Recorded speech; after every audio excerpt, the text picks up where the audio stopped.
Hello, I'm Davina, and today's topic is emotional neglect and under involved parenting. And hello to all of you bold, beautiful, brilliant, and highly evolved souls. So, if you've had a narcissistic parent who has emotionally abused you, um, there's absolutely no doubt that you've also faced emotional neglect, and the two are quite similar. Neglect, I think, in my opinion, is a kind of an abuse, a kind of an abuse by omission, I guess you would say.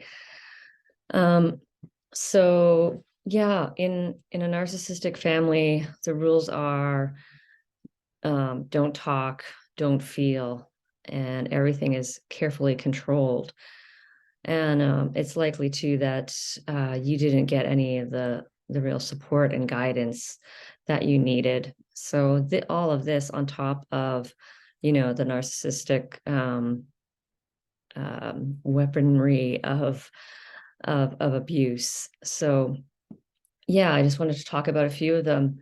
For example, in for communication, narcissistic parents tend to show little or no real interest in your life, in what you're doing, in your school, in your job. What are you doing? Yeah, what's going on in your life, as a child, and even maybe continuing into your adulthood.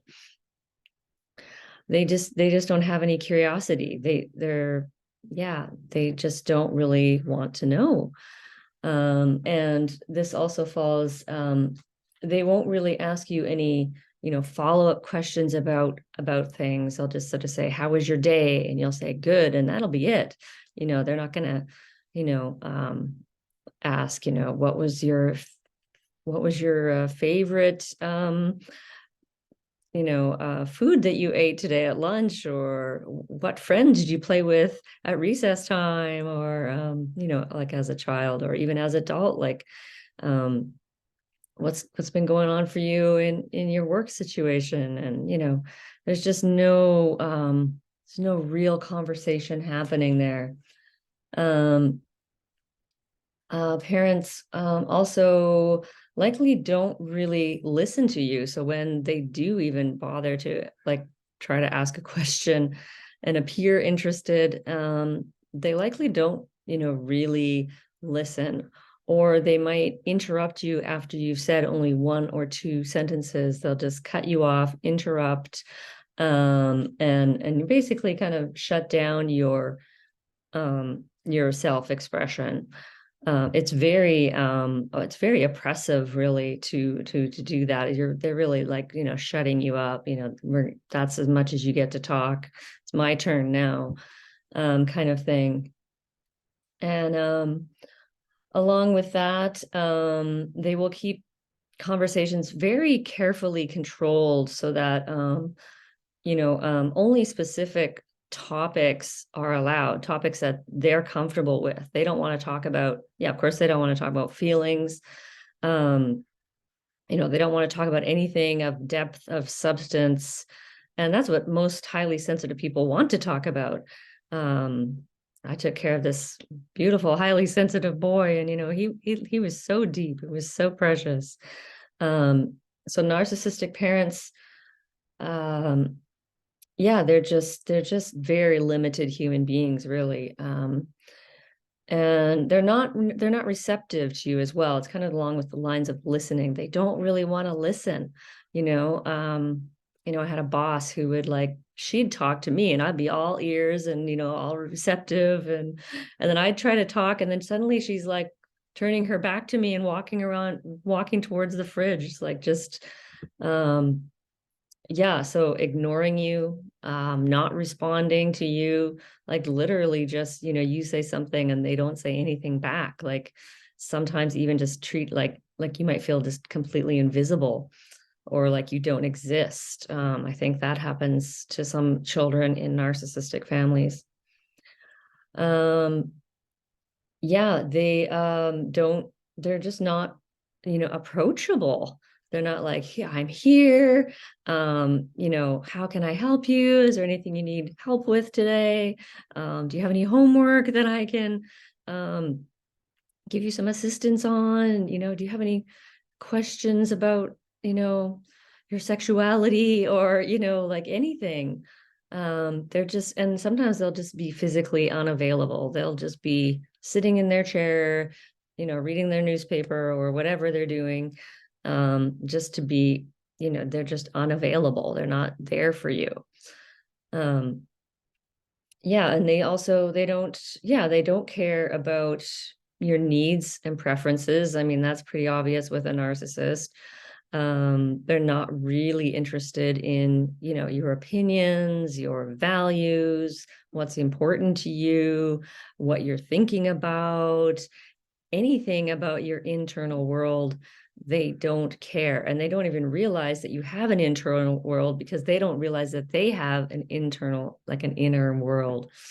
So it is very, very limited. And that's very sad. That has a huge impact on a child who like, just needs that, like that attention. Like, I watched, I think it was Jay Reed's video, who showed it very clearly in a picture. And where in a healthy family, the child is the center and the parents are on the outside, and they're giving the child, they're all giving to the child. And the child is just, receiving and being the center of the attention.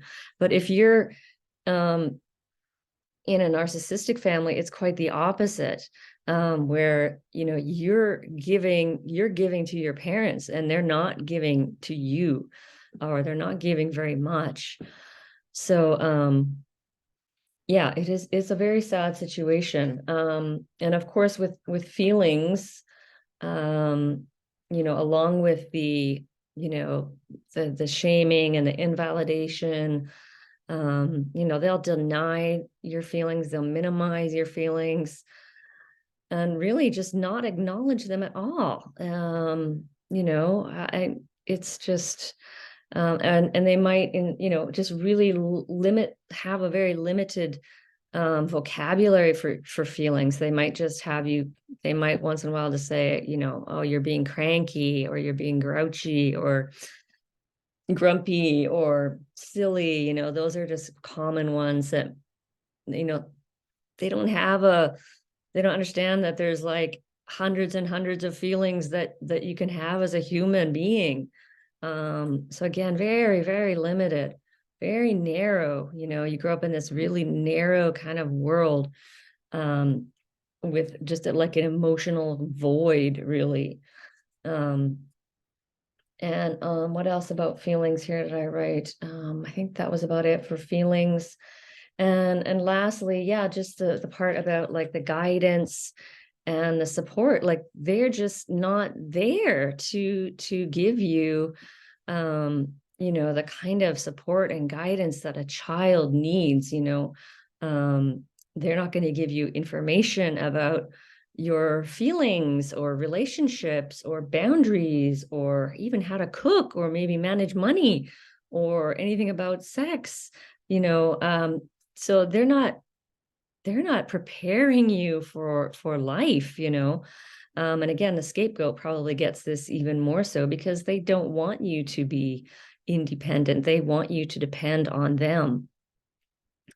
So it's also, I guess, a kind of a form of the infantilization, if I said that right.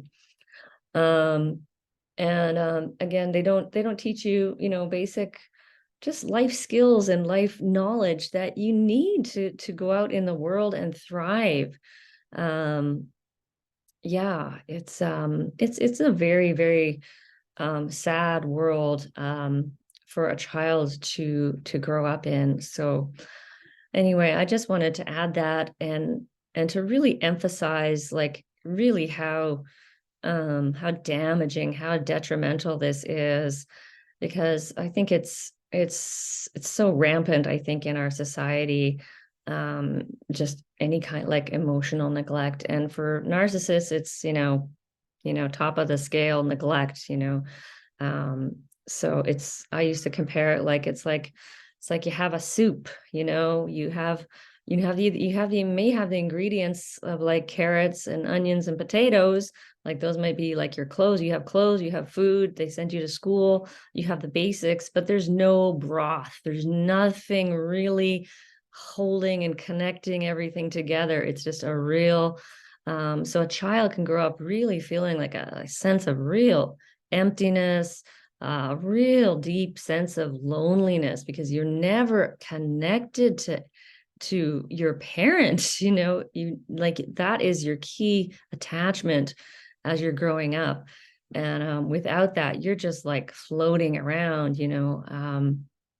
So yeah, I just want to get across the point of how, yeah, just how damaging and detrimental emotional neglect can be, on top of the emotional and psychological abuse that you have endured from your narcissistic parents. So I hope this was helpful or insightful or just plain validating for you today. And I am Davina Shemaya, wishing you many blessings on your journey of healing and awakening. And you can find me at Boldness Blooming. Thanks for watching.